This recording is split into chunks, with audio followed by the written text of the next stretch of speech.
Revive your soil. Let's grow more with less. The Soil Summit is a place where wisdom meets the earth, where seeds of knowledge grow into transformation. Together, we restore the land, nourish our communities, and cultivate a thriving future. Let's dig deep, rise up, and regenerate together. Make yourself an amazing day. Thanks for joining us. Big love. We have global registrations. We have people from all over the world. That's so exciting.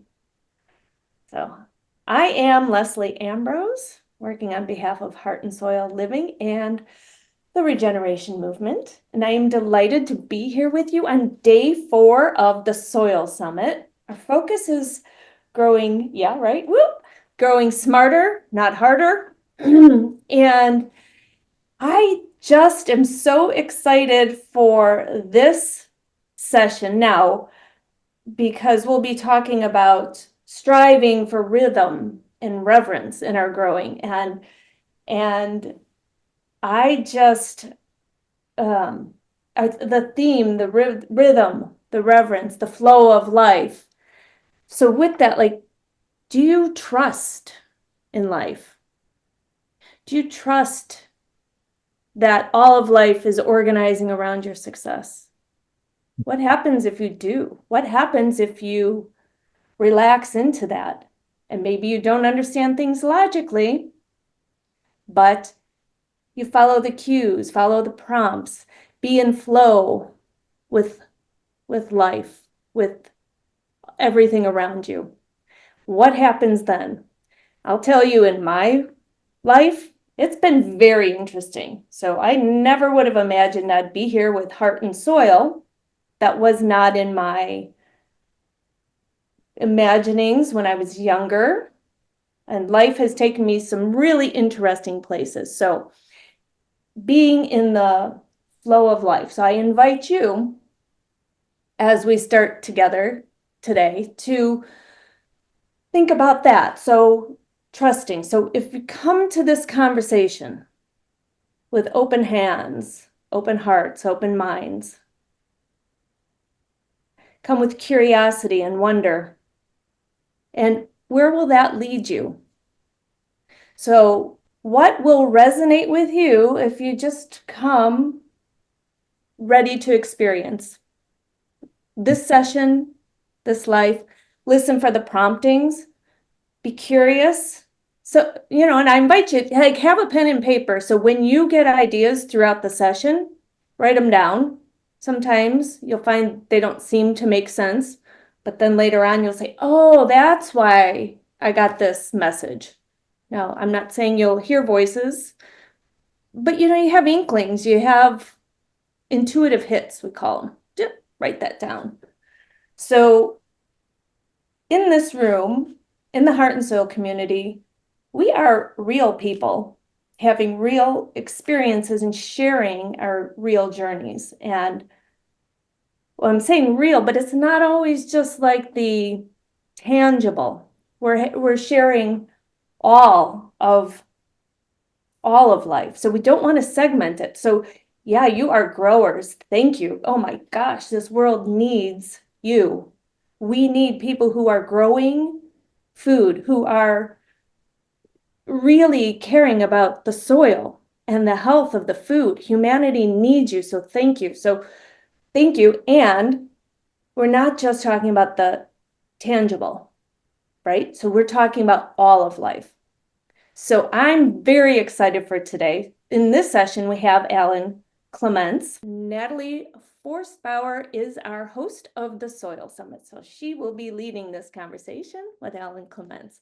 Natalie is a fabulous human being. She is a lifelong farmer with a wide range of experience, different types of farms in different locations. And she's gone from the growing through bringing things to market and bringing things into stores. And she's trained in polarity therapy, which is part of the Ayurvedic tradition. And she's done so many different things, transformational leadership. And let me just say, she just has this wealth of knowledge that she wants to use to support you. So she is a compassionate human being with this wide range of experience and connections.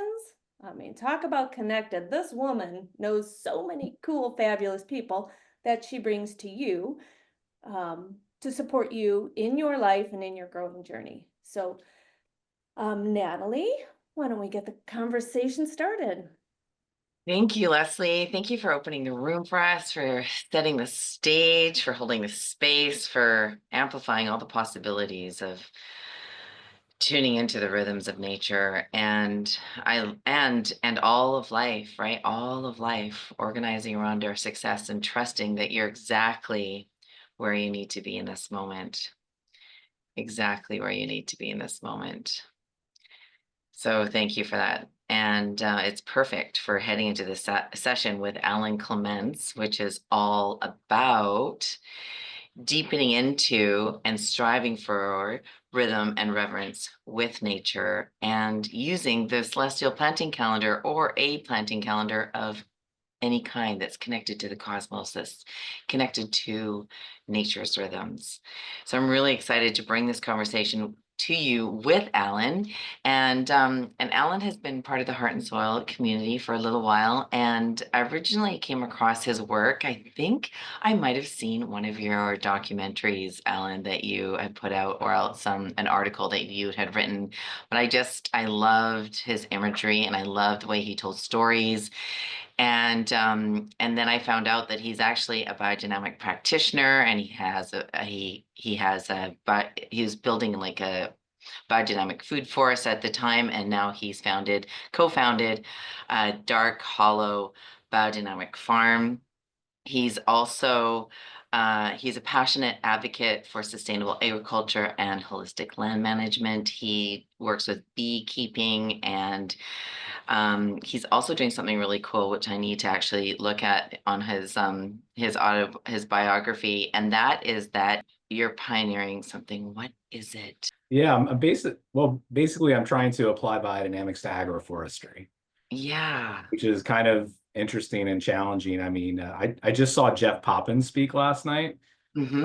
right here in town, and got to meet him. And he was basically saying like, Steiner brought us all this cool stuff, and then he up and died.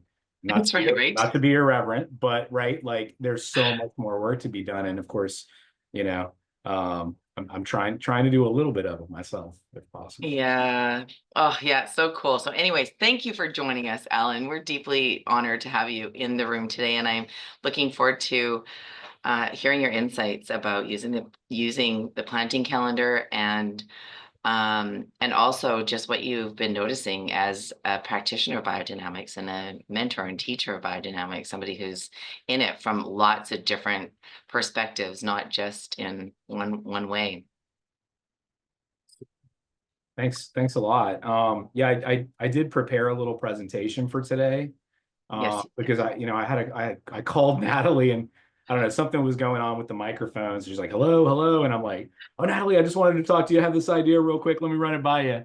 And really just kind of like, it was going to be a conversation about how I use the calendar, and it will be to some extent, but I was like, what is even bigger than that? Like, why really should we pay attention to a biodynamic calendar? Why should we use it as a tool?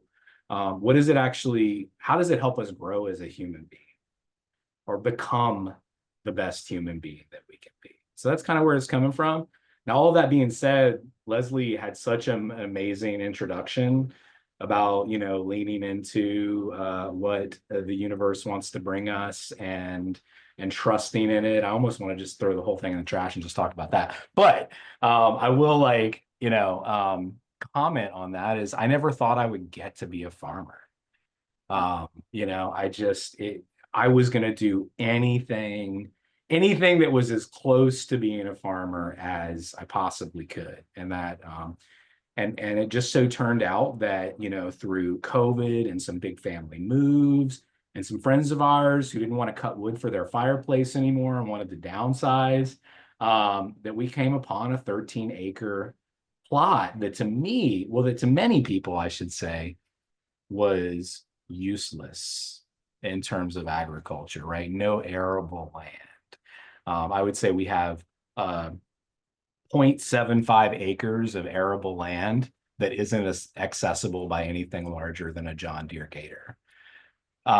So a lot of really interesting challenges, but to me, this was the most beautiful place. It was the perfect place prepared for me because of my studies and involvement in agroforestry, in regenerative agriculture, in tree crops and perennials. These are things that I've studied for a long time. Again, never thought I'd actually be able to practice them in this capacity. So, I totally agree with that. You have an openness, and then you send impulses into the universe, and show it your dedication, and good things happen.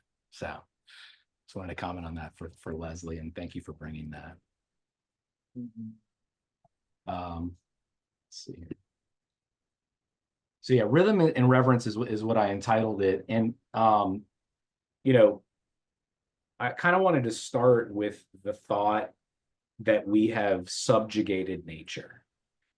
And what I mean by that is that, and boy, it is just the human ego thing, isn't it? Where I want, and I want to comment on the tomato picture. This is nothing against, Mexican agriculture or Chilean or anything like that. It's just that we demand tomatoes in winter in Canada, right, Natalie? Right. Yeah, things that shouldn't be possible, and this is acting outside of nature, frankly. And all of that being said, I'm not shaming anyone for that, right? But it is evidence of sort of a larger pattern with human beings. Another great example of subjugation is the spraying of fields with harmful chemicals that I know, probably everyone in this room has a lot of concern with, especially if you live around this kind of agriculture. Again, I'm not shaming farmers, right? We have a paradigm that we're working with them. This is all work that we need to do consistently and with each other and in love with each other. And to the left, you see hydroponics, and I'm not going to shame a hydroponics farm, right? But, it kind of goes back to, I want, as much food as I can get. Anytime I have a whim, I have a notion that I want a kind of particular kind of food, but these things, none of these things are in rhythm with nature. Just to kind of summon the spirit of Jeff Poppin again, he mentioned, like, if insects come to eat your field, it's because you didn't compost it enough. He said that nature is like, let me compost that for you. You know what I mean? But we're like, no, we can have no risk, right? Food security and whatnot. But the truth is, we're not really willing to do what it takes to be part of that community, that natural community. If we were doing that in balance, many of these things would not be the problems that we make them out to be. And I said this once to myself, and I kind of repeat it like a mantra. The saddest phrase, I hear it too often, is, now with technology, we no longer need. Right? We no longer need, and I work in film, so it's like, oh, we no longer need to hire an actor. Now we can just get AI to generate an actor, or apply it to anything you can possibly imagine, right? Why is that a tragedy? Why don't you guys type in the chat, why is it a tragedy that we would just dismiss a way of doing something, a difficulty in doing something, in exchange for simplicity? Just see if anybody has kind of any ideas. Or there's only a few of us in here. If anybody wants to unmute and say something. Disconnection. That's good, Chris. Loss of culture. We lose the connection. Yeah. Yeah, I think you guys are so on. The wisdom we lose. Yeah. I mean, I was looking at these Foxfire books, these are collections of wisdom from Appalachia. How to build a wagon wheel. banjo. It may probably how to birth a baby in there, how to make herbal medicine. Someone thought to document that. Out of sync. Yeah, absolutely. So yeah, I think, the way I kind of summed it up is the casualty that every instance, if we utter this phrase, has in common is that we have given up a personal and deep relationship with that thing. And I showed some examples of that technology, right?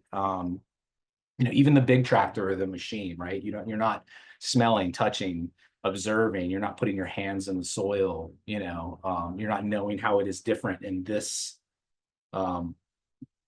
plot than over in this one. You're not deeply understanding that. And some farmers absolutely do. They try to take the time to do that, but more often than not, these days it's a GPS tractor in a field of monoculture. I'm not saying technology is bad, and I wanted to make that point, right? Famous, amazing astrophysicist Carl Sagan even said it, admitted it. Not a guy you'll see many spiritual comments from, by the way. But he said this: science is not only compatible with spirituality, it's a profound source of it. And I think that's one of the things I appreciate about anthroposophy biodynamics, Rudolf Steiner, so much, is that it always came from two lenses. It was never one or the other. And I think that speaks a lot to what monism means and like being part of the whole.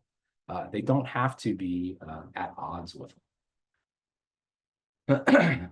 But what is bad is freely giving away our relationships with things, especially with no acknowledgments, no funerals, and no time to grieve for those things. And I think as we've done it more rapidly, we feel that so much more deeply. And so, for those of you who, might be unfamiliar with these two terms, it's basically monism is that we're all one and we're all together, whereas dualism is that man is separate from nature. And I think it's more so, I think when we think about the monism, we're also thinking about some of those larger things that are unseen, be it spirituality, a star that is an unfathomable distance away from us. But we have to stop subjugating nature and emancipate it. And we do that by building a relationship with it instead of, basically waging a war against it. So rhythm is seen in our everyday lives. It's seen in contemporary agriculture. And here's a few examples, right? We might still have the county fair, but it looks a lot different than it used to look. Now it might be a big midway. We might have forgotten why we gathered at that time. At the time of Samhain or Harvest Festival, or Michaelmas or whatever it is. We might forget why we gather these times, but there's some more contemporary versions of them. And just like everything else, they've been mineralized and hardened a little bit and commercialized and, kind of washed out, a little diluted. We don't quite understand that deep meaning, but festivals, have had so much meaning for so long and have been part of our reverence with nature and understanding what's happening all around us and changing, right? But again, in contemporary agriculture, you're still going to consider day and night, right? There's certain things that you're only going to be able to do during the day. You're still going to consider the fact, oh, it's raining out, can't do that. Or hey, it's deer hunting season, or the deers are going to be rutting all my trees, I better protect them, or whatever it is, So we do still have a connection with those sorts of rhythms. But I think with biodynamics, we like layer more of that on, or actually kind of like reclaim it in a beautiful way. Whereas we say, well, what is what is happening up there, and does that have something to do with what I'm doing down here in my planting? In the work that I'm doing at this particular time of year? Should I wait a little bit? Does it affect the way that the flower or the leaf presents itself? And then you see like kind of an alternate festival here, a Michaelmas festival, with the dragon, and there's such deep meaning with that. And very blessed that my wife is a Waldorf teacher, and I get to see how Waldorf education overlays with biodynamic agriculture. And, sometimes I joke with her about, tending the plants in the same way that she tends the kindergarten children, with the same care and reverence and love. And real quick, a note on reverence, is that no matter what background, I know reverence is often associated with religion, but that's not really what we mean. It's really just a deep appreciation, and like really seeing something, and so just wanted to kind of make that note. And in the lower right hand, you see some friends and I. You see our some of our Icelandic sheep in the background. And some friends and I are stirring the Three Kings preparation done on January 6th, typically. It's a biodynamic, homeopathic solution that was kind of devised by a guy named Hugo Erb. And it's actually gold, frankincense, and myrrh mixed into water and spread around the perimeter of a property to invite an elemental feast. It's a beautiful, beautiful thing. But more so than the actual doing, it is an acknowledgement of a particular time and a particular rhythm and a point in the calendar year and in the sky. I think that, when I started thinking about the calendar, when Natalie asked me to come through and talk about the calendar, I could not help but I laughed so hard. I mean, Rudolf Steiner, if you guys haven't read any, and it is difficult, so good luck. He loves poking fun at contemporary science. He loves science. I mean, he's a scientist, right? But one of the things that he said at the beginning of the agriculture lectures in the 1920s was he talked about the compass. And basically, and I, basically he said, how does a compass work, right? So the needle moves this way and that, it points north and the bottom points south. But to try and discover from the magnetic needle itself why it should turn in one direction would be absurd if we're only looking at the compass, right? And we had to know a lot more to understand kind of what was going on with the compass. But imagine what we don't know, right? He goes on to say, it can only be understood in relation to the whole Earth. Yet, what is the case of the magnetic needle? What in the case of the magnetic needle is clearly absurd is regarded by many people as nonsense when it comes to other things.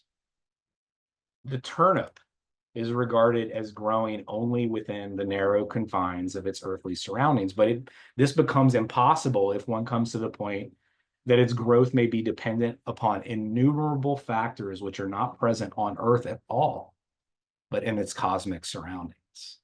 This was the kickoff, for agriculture. And by the way, since I want to bring everything back to the calendar, because it's also what we're talking about, the calendar was never mentioned in the agriculture course. And it's part of the ongoing research done following that very important moment. He certainly talked about the cosmic influences, and he talked about certain signs that you would do certain things at, because people were looking for this practical advice and these like materials and these preparations. And he's like, oh yeah, you'll burn that ash when the sun's in Leo, you'll do this when, right? But never was he like fruit day, the leaf day, the earth day, right? That was kind of some further research afterwards. But it was a great starting point. And the compass is the perfect example for what happens in the celestial planting. Is when we do take into account those things which which we don't easily see. So with biodynamics, we have this whole farm organism, which is kind of actually in the middle, right? We do want to go back and we want to look at the soil microbiome. That's the micro scale. That's part of it too. That is not something that you're going to get from the calendar. That's something you're going to get from your deep and personal relationship with your farm, smelling it, touching it, putting it under a microscope even, right? And also very important. But then we also want reverence as deep appreciation. Yes. We also want to go on the other side now, and this is where the calendar comes in. And we're going to go to the macro in the cosmos. So, we look at things that are observable to some extent. So we have satellites, stars, and constellations, all of which are represented in the calendar. And you also have the interrelation between those things, trines, alignments, and whatnot. A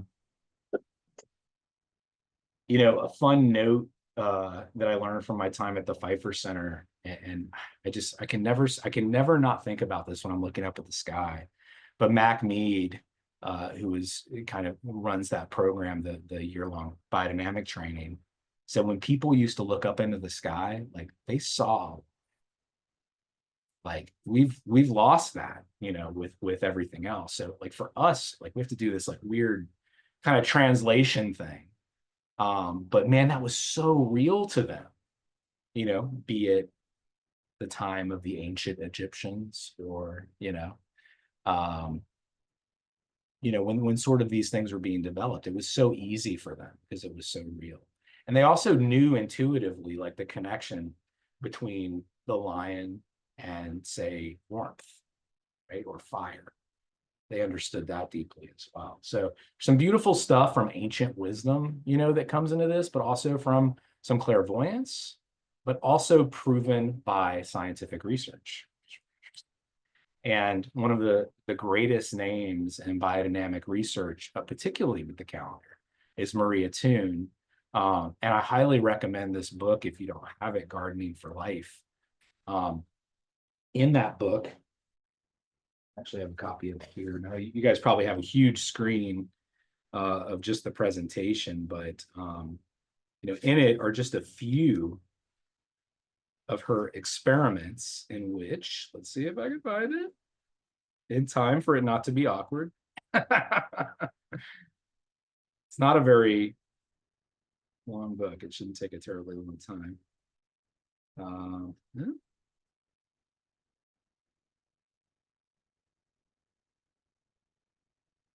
It's eluding me perhaps for some reason, but good news is on the next slide, I have a backup. So these onions were picked on a leaf day or a water day, for instance, and she has the same onion seed, same time of year, same substrate that were picked on a root day, and they have not molded over within a week. Right? And so everyone here has probably gotten a bag of onions from the grocery store that has immediately gone bad. And you think to yourself, oh, they must have been on the shelf for a long time. And that might not be the case. But, I think the thing is like, the research is there and you can find it. Aaron Fried Pfeiffer, Maria Toon. I'm sure many other modern people. I know Stuart Lundy does a lot of that kind of stuff as well, but you should be doing it as well. Right. And you should ask yourself, like, what is the quality of this thing that I picked? And document, when it was that it was planted and when it was that it was harvested. In all of this, though, very important, don't let perfection be the enemy of the good. You saw the rainstorm on one of the previous slides, right? Would you want to go and sow your potatoes when the ground was all muddy, or would you even want to necessarily do that for your own health and well-being? If there's no other choice, yeah, you do it, but hey, document that too, and will it be disastrous? Will it be terrible? Probably not, because you're probably doing a lot of beautiful things on your farm. But what is different? And in every experiment, ask yourself, what is the same and what is different? What has changed and what has not changed?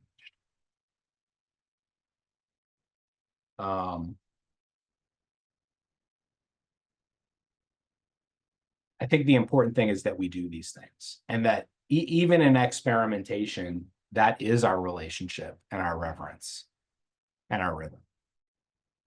So do the best, do what you can, start where you are, use what you have.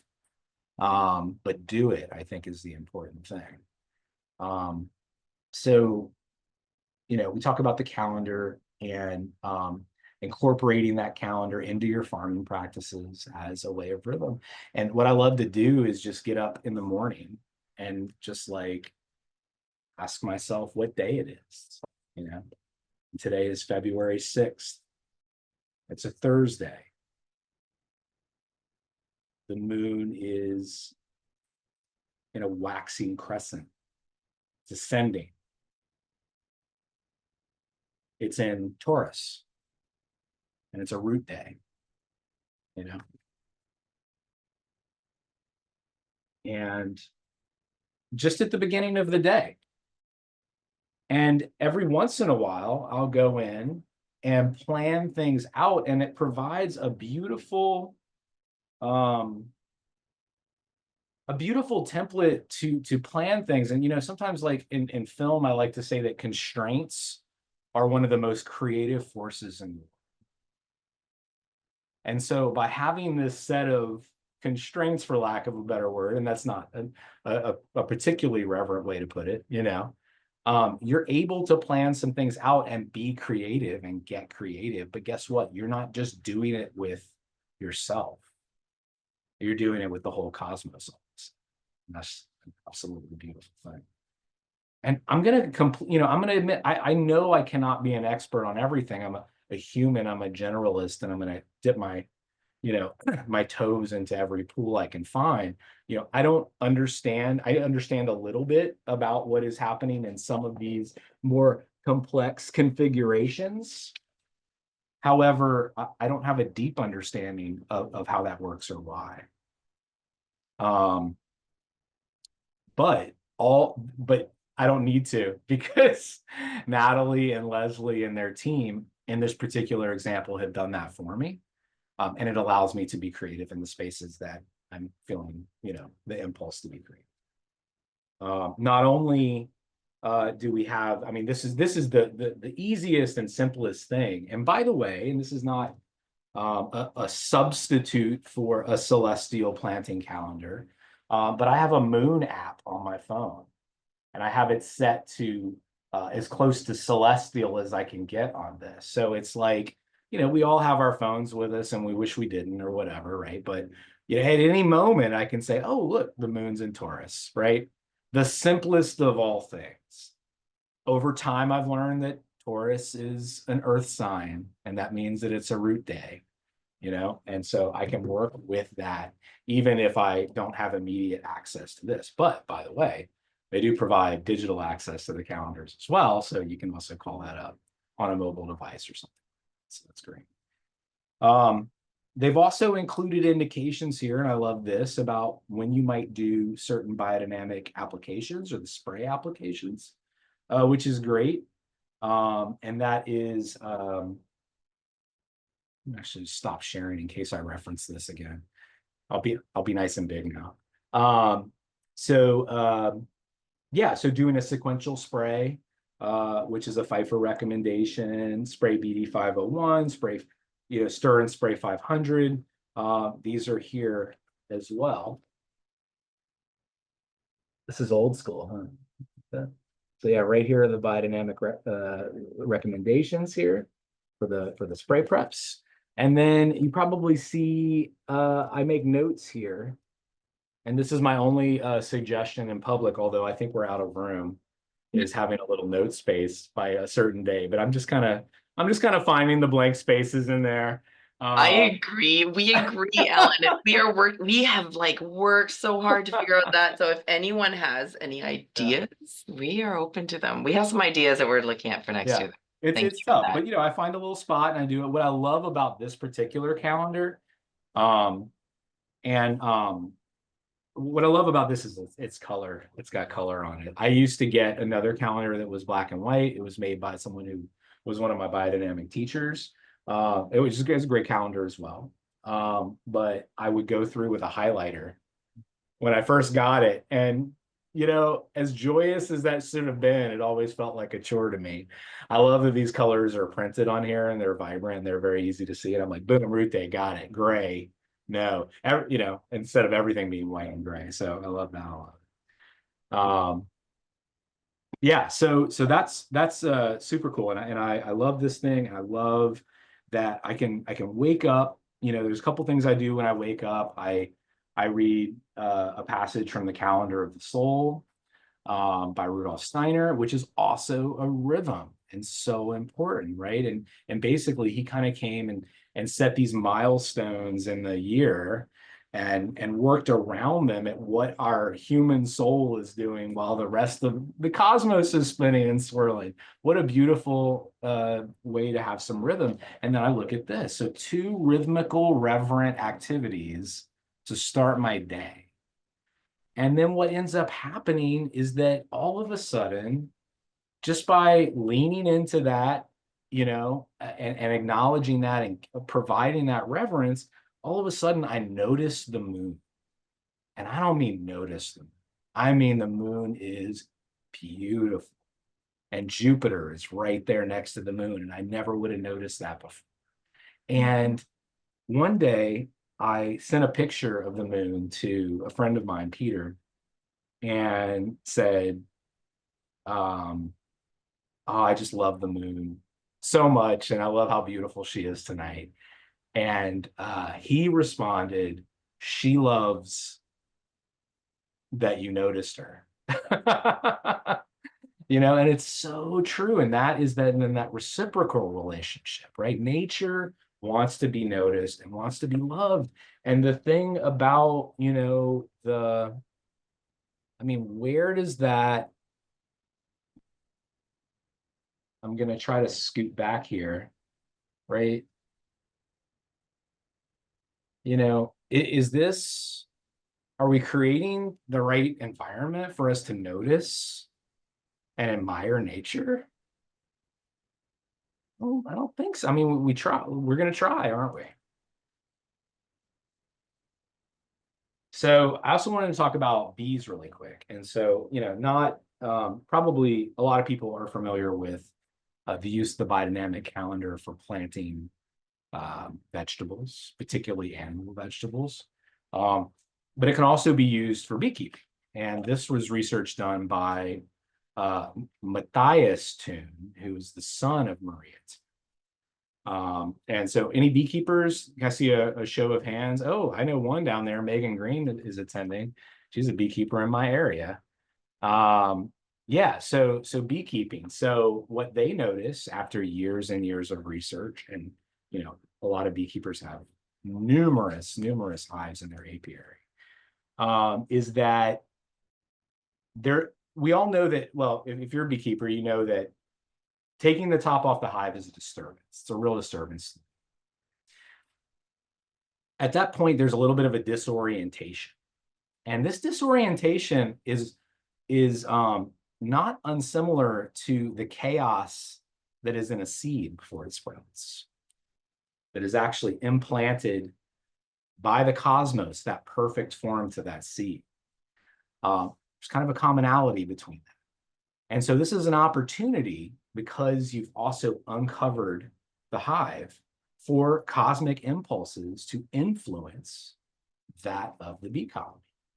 And I think that even if you aren't a beekeeper, right, this adds a little strength and interest to the biodynamic calendar, because wait a minute, it's not just plants, also insects or animals, right, are affected by this. Also, we are affected by this. I think everybody kind of knows that deeply, even if they're afraid to admit it to themselves.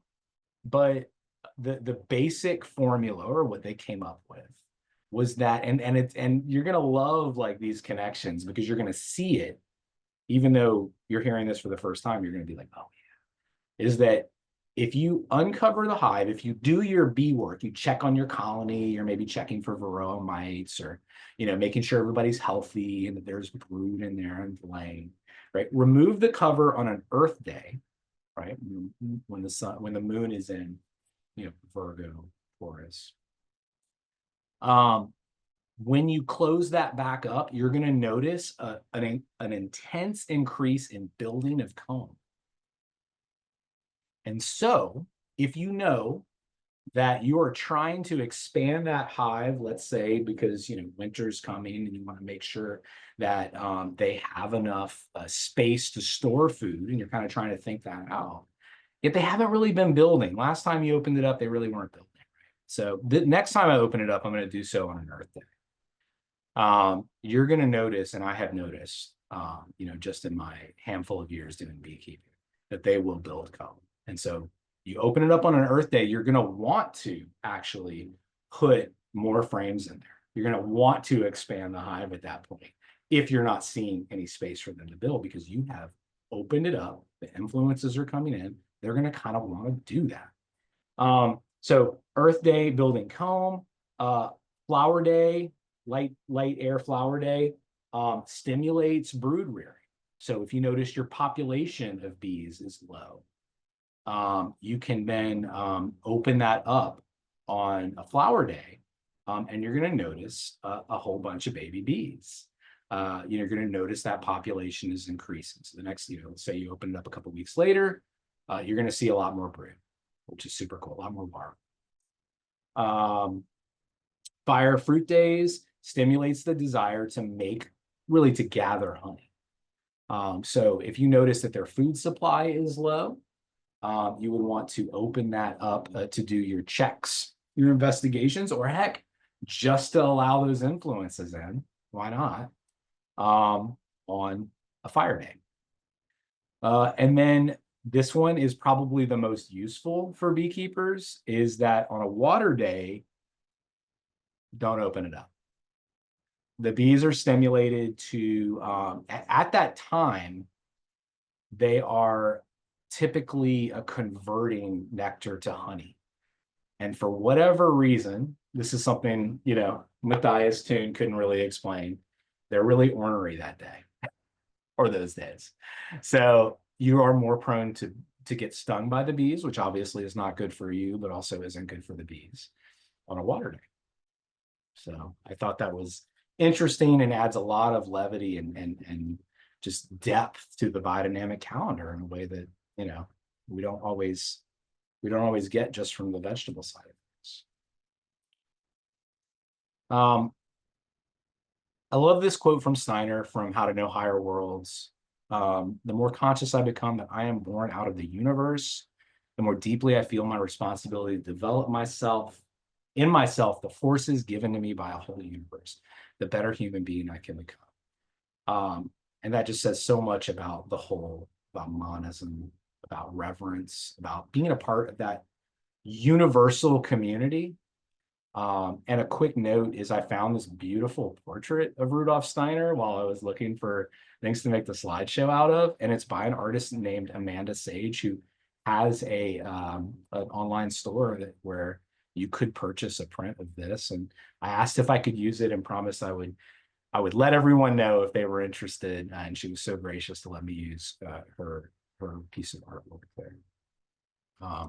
And so we'll talk a lot more about this, and I really appreciate everyone's time and listening to what I put together. And I sincerely hope that it maybe has enriched your perspective of the biodynamic calendar and what's possible in your life when you incorporate rhythm and reverence using that tool. And I just want to say, as a gift to everyone, I am a prep maker as well, and I am giving a discount on our Etsy store where I do sell about 4 different preps at this point. If anybody's interested in that and actively biodynamic farming, I would love for you to have some of the preparations that we carefully and reverently made here. And there's a link on your screen and a special code that you can use.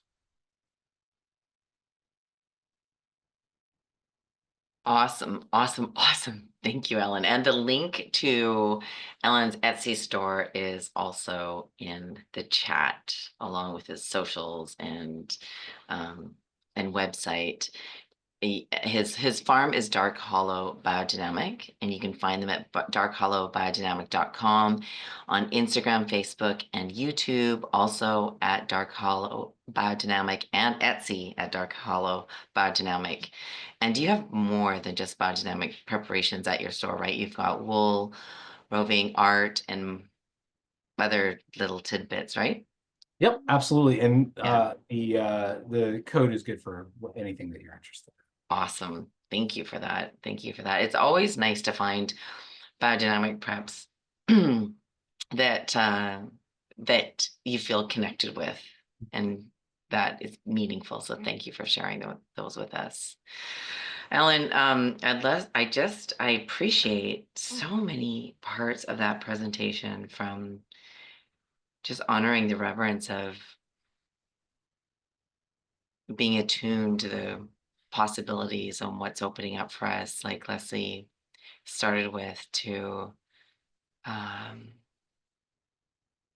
honoring that each farmer is doing the best they can with where they're at, with what their understanding is and what their knowing is, and really looking at all this information that you've gathered and that you witness as information gathering, and not shaming, but it's like really like inquisitive and curious, and what is important, and where are we, and where do we want to be headed, and these are quite really powerful questions for us to stand in individually and collectively, and then tying it all into the cosmos. And there's a really good documentary, and I wish I could remember what it is, and but it's a documentary looking at ancient civilizations around the world that have been wiped out, and it's by, you might know it. Do you know which one I'm talking about? It's so No. good. And one of the commonalities between all these civilizations is that they have, I will simplify it and say sundials, but they have cosmic sundials, and they're found all over the world, like in South America, North America, just like even probably close to you, I think. There's one that's like in the shape of a serpent. It's so fascinating, and some of these are just being dug up and discovered more recently. Does anybody know what it is? Okay, the app is called Lux Moon. Anyways, so to tie us into, that's what came to mind, and how disconnected we've become as a species here on Earth from everything that we have just lost like connection with. And it's interesting because I think some people do have a deeper understanding without even knowing or understanding what their understanding is, because we've lost I think we still have the connection and understanding, but we've lost the words to express Hmm. what we see and what we feel and what we But let notice. me let me add to that. It's also within us, Yes. if only we can unlock it. Because like the ultimate goal is that we don't need the calendars, that we do see and Yeah, recognize these things, right? And that's building intuition. that's And right. it reminds me of the Masanobu Fukuoka quote. The Mhm. ultimate goal of farming is not the growing of crops, but the perfection of the human being.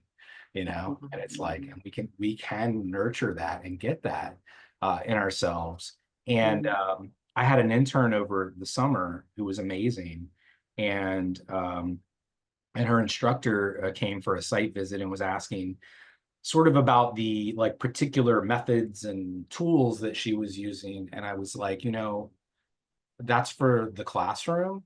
Here, I'm trying to help her build her intuition. Yes. And that was okay with her. It was a little bit of a Yeah. shock. I Yeah. was like, so we are doing things, but it's also like, what does she feel we need to do, Yeah. right? Yeah. I really agree with that. And I don't know if anyone can see me blushing when you said that, because I feel like you unintentionally called me out, because Leslie and I've had this conversation. I said one of my I love this celestial planting calendar. I grew up with it and other calendars like this in my house, um and I won't say that I'm super dialed in. I feel very connected to the cosmos. I always have. I used to talk about like crazy and interesting things when I was little, and still do. But I said that with the calendar, is the calendar has just given me words and understanding to what I already know and understand. And so I said, part of me feels like a fraud doing the calendar, because I've leaned so hard into my intuition. I felt like I was so connected. And so it's when you said that, I I felt almost called out on that, so I wanted to Natalie, and just look, not everyone has to be on this thought train or this line of thinking, but if you believe that you're a timeless universal being, learning something is just remembering it. That's right. Yeah. Yeah. You know? Yeah. And that's, yeah. So I thank you so much for presencing that piece of Yeah. and connecting the two. It's so powerful. Um, and I love that you brought the bees in because we've leaned so hard into the farming and the gardening and the plants and the rhythms of the calendar. So bringing the bees in is super. It's new. It's new for probably everybody in this room, and Leslie and I've talked about how we want to expand the calendar and the information in the calendar, and I think this is one way that we are going to find a way to make a space You for only it. need a little square with Yeah. like an icon that means building comb, or just an X if it's a water. Yes. You know what I mean? That's all. Yes. Yeah. And Yeah. there's other things, and there's a little more to it that I'm sure you Yep. guys know, and we'll go down that path. But good stuff. Yeah. Okay. Go ahead, Ruth. Yeah, it's wonderful. Thank you. Thank you all. What I wanted to say about, I grew up with a calendar like this in Switzerland, and we would bake bread. Every Friday was our baking of the bread. And just, the moon always changes. And you could see that the bread, when it was in a water sign, was flat. When it was in an air sign, it was light.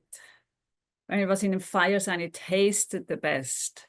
In an earth sign, it was heavy. So in a way, you can see it, and then you look at the calendar and you see, oh yeah, that's the moon was in a fire sign, and that's why it tastes so good. So I think those are the things. And my grandparents, they knew it intuitively.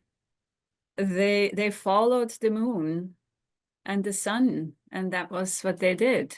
And in a way, it's so wonderful that we come back to it, and Yeah. that now science proves it. And thank you, Alan. I mean, it's wonderful. I'm a Eurythmist by trade. Lovely. So as a meditation for the Eurythmists, Rudolf Steiner gave us to know at any moment, day or night, where all the planets are. This is our meditation. And together with the calendar of the soul, you see how that becomes not a chore. It's just life. It's rhythm. It's everything. So thank you. Yeah, and Yeah. for those who may not know, eurythmy is this beautiful speech to form art, and love that people practice and train for, and really become in a special way. And they, notably in the agriculture lectures, eurythmy was always a part of any kind of big event like that. And I think one of the first parts of the agriculture lectures is him acknowledging the eurythmists, and how wonderful and beautiful that was, and how that set the stage for what they were going to do that day. So Yeah, 30 Eurythmists. It's good. Yeah, good. Thank you. yes, thank you. Yeah. And thank you, Ruth. Ruth has actually done Eurythmy with us every morning of the Soil Summit for the last 3 years, and it's just been an absolute delight to open up every morning of the Soil Summit with Eurythmy. Alan, with the planting calendar, um, you referenced some of Rudolf Steiner's work and his lectures. And so I just wanted to ask Leslie, if you'll pop the website that we share for Rudolf, or is that in the course? I know it's in the Celestial Planting Calendar. So if you have the Celestial Planting Calendar, we have the links to Rudolf Steiner's work where you can find his lectures free online, PDF in the form of PDFs, and you can also on Audible. I know they're there. You can listen to them. I don't know if they're on Spotify, but there's They lots are. of places. Yeah. Okay, Rudolph. If you Google or search Rudolf Steiner's agriculture lectures, that's where you can find them, and you can also buy the books as well. Yeah, and by the way, you know, I did mention it's a little difficult to read that sometimes, you know, particularly if you're an English speaker primarily, right? Because it was spoken in German, translated, and you know, he's a scientific guy, so you know, he definitely speaks at a very collegiate level. But again, I was so excited by seeing Jeff Poppin. He actually rewrote basically the agriculture lectures in sixth grade English, which I'm excited to experience it that way because I bought that book from him last night. So Awesome. I love Jeff Popping. yeah. Yeah.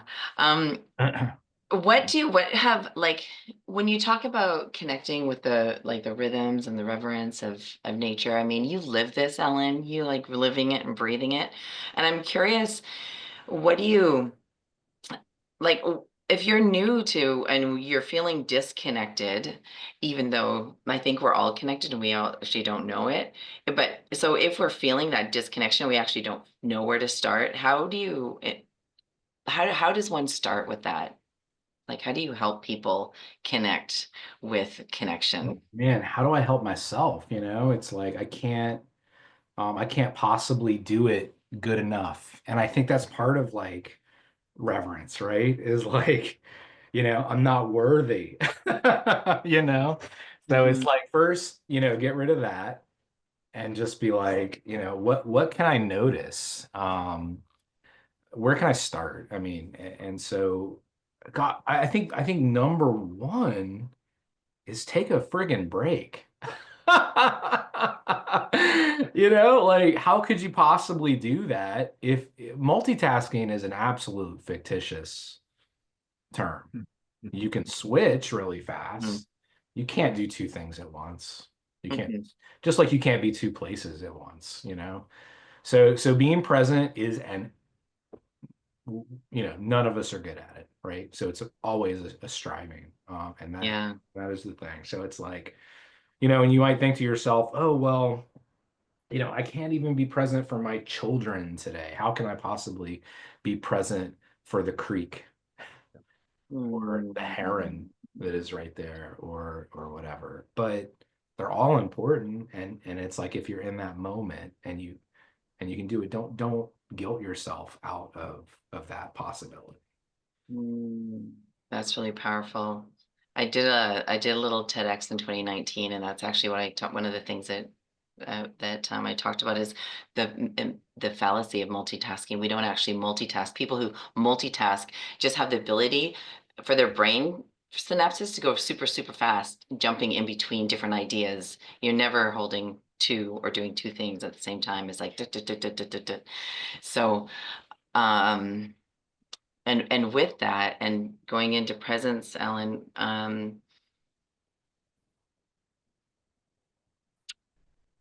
how do you invite people to go into that deep presence then if they're feeling like they can't even be present with the creek or their Well, children? hmm, if I'm with someone, I try to do it as much as possible. I try to bring them with me, you know? Mm, Um, look at that. mm, Especially my kids, right? Would you look at that for just a second? What am I looking at, right? All of a sudden you've just snapped them out of like the 30 things that they were thought that they were doing at the same time, right? In their head. yeah. Um, so I think, you know, we have an opportunity, if not a mission, you know, to try to bring people with us when we have that opportunity. Um, but as for just like, gosh, general practice, I mean, again, I think it's you know, we're going to have to start by scheduling it. That's the Mm, paradigm that we live in, right? And so maybe you do a task for even at the job that I work for, which is a lovely company. They're like take clarity breaks by all means because we know you're going to do better working, you know. And so I have this beautiful ability to work a remote job on mhm, my farm, which I'm very grateful for. Um, mhm, and so, you know, that's encouraged. And so same thing, right? Like you have a task that you know needs to get done. Plan on doing it for 25 minutes and putting your all into it. mhm, And then make some time for you, 5, 10 minutes to wander mhm, and find something and notice something that you never noticed before. Uh, mhm, so I think that's where we start. and then we can get into a more opportunistic flow. And that presence helps people connect more deeply with nature and the cosmos. Is that? You've heard of the concept of a sit spot, right? Mm-hmm. You know, making again to the scheduling thing, and a way that we start is you find a place that's in nature, or you know, whatever framework of nature is right outside your home, and you sit there at a given time for a short amount of time, but do it in a rhythm, a regular way. And then again, what has changed? What has not changed? And I'm channeling one of my mentors, Jennifer Green, in that. What has changed? What has not changed? Jennifer Green, brilliant and beautiful water, esoteric, anthroposophical water researcher, lovely human being up in Maine. So schedule some sit spot time, choose a spot that is going to be meaningful to you, and do it on some sort of a regular basis or rhythm, and as best as you can. Again, Right. you know, like don't And sometimes I beat think yourself we up. can, sometimes we can overcomplexify it, if that is even a word, overcomplexify. It is now. It is now overcomplexify. Um, being present, right? Because just notice this, holding your hands together, like feeling your palm, what does that feel like? What does it feel like when you're Let's all do that. what does that feel like when you're, let's all do that. Are you gonna join us? Just put your palms together for just a moment and just notice what that feels like for your fingers to be up against each other, and the belly of your hands to be up against each other, your thumbs. And then if you like spread your fingers out while you're doing that, that's like a completely different sensation, you know? Mm-hmm. And yeah, that's what, you know, meditation, it's going in or going outside of yourself and observing things that you haven't been able to see before. Isn't that what Right. meditation is, one way or the other? That's right. Or just even noticing, like, what are you sitting on right now? That's Mm, presence. That's mm, like just noticing exactly where you are. yeah. So, coming back to the calendar and using the calendar. So I love that you write notes on it, and love that you wake up and look where the constellations are. What are some of the other ways that you use the calendar that you find really help you connect with the rhythms of your planting and harvesting? Like, is that you're just writing down when you're doing it, or are you using it to plan? Yeah, so I use it to plan, and you know, I'll say if what I want to plant is garlic, I'm going to want to do that on an Earth Day. And then I incorporate secondarily, not primarily, my own schedule, you know, which is kind of nice. So like I'm giving that like that gift, right? To them. Like, first of all, where is the cosmos? Where am I in the cosmos at this moment? Secondly, okay, I have some things that I need to do. When is going to be a convenient time for me to do that? So definitely planting of seeds, harvesting of plants. It's funny, we didn't even cover that, right? A session about the calendar and the most basic things, right? So on that Earth Day, I would either plant or harvest the garlic, and I might take into account if the moon is ascending or descending, based on, you know, if I'm going to harvest it, or plant it. Um, I I love the gray spots as well. And for those that don't know, the gray is either basically a 3 hour period in between when the moon is changing from one constellation to another, one zodiac sign to another, or a particular time of cosmic unrest, let's say, right? Where a lot of things are going on. And if you really want that perfect archetype of the plant to put itself into that seed, especially with planting, you want to avoid those times. So I love the gray spots because the gray spots tell me to take a break. You know, and it's like I might be coming up on it, and oh, you know what? I didn't get to do this yet. I didn't. Oh my gosh, the gray's coming. The gray's coming. okay, in a couple weeks it'll be an Earth Day again. I'll do it then. I think that's right. That feels right. Or like, you know what? Next thing is a fire sign. Maybe I'll get some really good seed out of this crop. You know, let's just plant it anyway. But we'll wait till after the gray spot. For now, I'll pour myself a coffee or something. Nice. And so you shared with us some of your insights that you notice with beekeeping. What have been some of your insights that you've noticed with planting and harvesting? Yeah, well, to be honest, I don't do a lot of annual agriculture. So, Mhm. we are more of an agroforestry sort of outfit, but I have been experimenting. We do forest grown medicinals that are all natives to our area. So we have golden seal, King Solomon seal, black and blue cohosh. We have American ginseng in the woods. And so these are all taking a while to develop. And I have only been here for 3 years.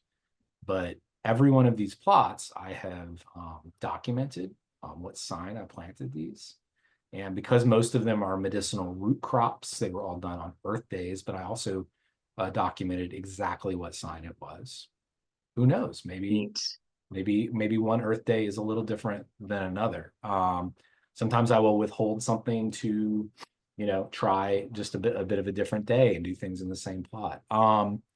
So not a whole lot of like harvest noticing yet. But I have been, my small gardens and things like that. I find that these vegetables do very well. They store very well. And, what I learned through my time training for biodynamics, but also through my time trying to eat as much, not as much, but, tried to eat as wholly biodynamic as I can, that I really do feel that the life forces, the vitality, the etheric energy, if you will, in these foods is greater. Some of which can be, I think, measured with contemporary scientific instruments, and other parts of that cannot be, and it's just felt. And one of I'm sorry. I know most people who are studying anthroposophy and biodynamics are like parrots when it comes to Rudolf Steiner, but I remember that he talked about how he just couldn't get a good potato anymore, and this was in 1924. And what does that mean? Just a good potato? He said, it tastes nothing like it was in my childhood. And I think everyone can relate to that, and we might just throw it off and be like, oh, well, I had different taste buds when I was a child, like probably just things tasted good because I hadn't had them a lot, or whatever. But there really is something to that, right? The taste, the flavor is not just the flavor profile that could be measured with a brixometer or some other sort of instrument, but it's also just like that feeling, like that that's a different potato or tomato or whatnot. And so noticeable difference in the health. I mean, frankly, this is probably the easiest one, Natalie. I've not had pest problems in, you know, the sort of maybe 6 or 7 years that I've been incorporating biodynamics. That being said, I haven't been doing it on a huge scale, but even if I did, it would be polyculture. So I don't think, that would be an issue, but no, I've not had pest problems. This food has high sugar, high nutritional content. Pests aren't interested in it, and if they are, it's like just at such a small scale.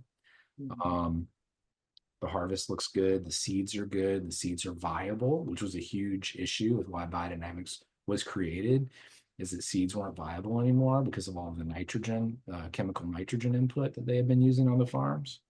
So yeah, I noticed a lot. But again, it's not it's not about growing of crops. It's about the perfection of the human being. And so that's the Mhm. value I get from doing biodynamics, is feeling Mm. more interconnected, more intuitive, more a part of the whole, which is actually less of me. And it feels amazing. That's really powerful, Alan. Thank you. Thanks for presencing that and for sharing your insights around that. I see some questions in the chat. Anyone else? Anyone have questions? Please put them in here. Katrina Wolf, who's also a biodynamic practitioner in New Zealand, who we love, um, has asked if she says she'd love to overlay the human design transits on the biodynamic calendar. She's curious if anyone knows of someone exploring this globally. So Katrina, I've been actually looking at this, so we can have a conversation about it. I'd love to. And I know one other person who's curious about it as well. And Ellen, are you familiar with that? No? Okay. But I'm interested. What do you guys come up with? Yeah. Yeah, I'm curious too. Do you put BD preparations in the area you graze your sheep? Yes, absolutely. So I definitely put, I mean, we came onto degraded farmland, that was also colonized land, that was also, just eroded land. And it used to be dairy farms years and years and years ago. So the second I got here, I mean, I don't think we were here one day before I sprayed my first 500 on the field. And it's been interesting experimenting in the forest as well. That's really where we're growing things. And it's kind of not the paradigm, especially with 501. It's like, hey, if you're trying to grow a tree that's like 50 feet tall, how do you get 501 60 feet in the air? I haven't figured that out yet, but right, because that's where we're supposed to spray it. But yeah, I mean, from the get-go, definitely as much 500 as I could possibly put on. Even though it is such a homeopathic small thing, it was like, I felt like I was making up for years of degradation. And then also use the Pfeiffer Field and Garden spray. And noticeably a lot more earthworms and topsoil within just a year. Unbelievable that product. If you guys are familiar with the Josephine Porter Institute, that's an amazing field spray in the biodynamic realm. 501 when I can, and we are doing some orcharding, especially of like spice perennials like sassafras and spicebush. So definitely using the 501 for those. And definitely, I mean, compost, absolutely. Like we're making a ton of compost. I use it to plant every tree we plant here. Either a little bit of barrel compost or some of the biodynamic compost that we've made. And I notice, I mean, the trees have, if you plant 100 trees in a contemporary way, even if you've prepared the holes very well, whatever. I mean, I think it's expected to have about 20 to 30% die off at a seedling stage. We've had 0% die off. And I don't know. We've had, deer browse and things like that, but like in terms of the planting issues, planting with biodynamic compost, planting trees with biodynamic compost has been highly effective.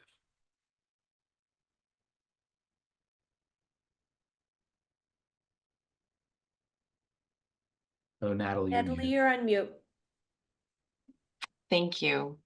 Here's another question from Greg. He says he's been using biodynamic preps and 500 and 501 for several years, and he's still a bit confused about orientation of how to view the zodiac constellations with the sun and earth orientation.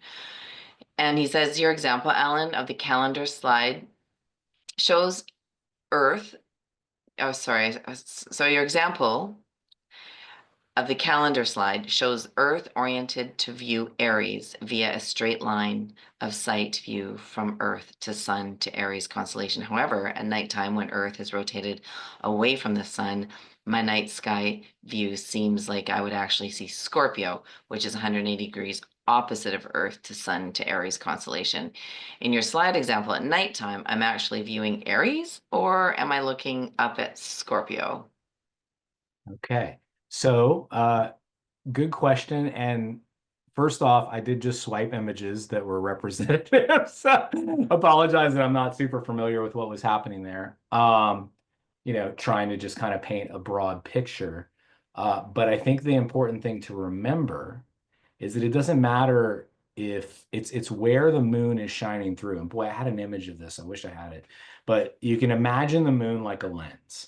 And it doesn't matter if it's permeating through the earth.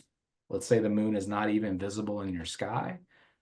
It's whatever zodiac, whatever constellation is transmitting through the moon and hitting the Earth. It could go all the way through the Earth and still have the exact same effect, even if the moon was not visible at that point.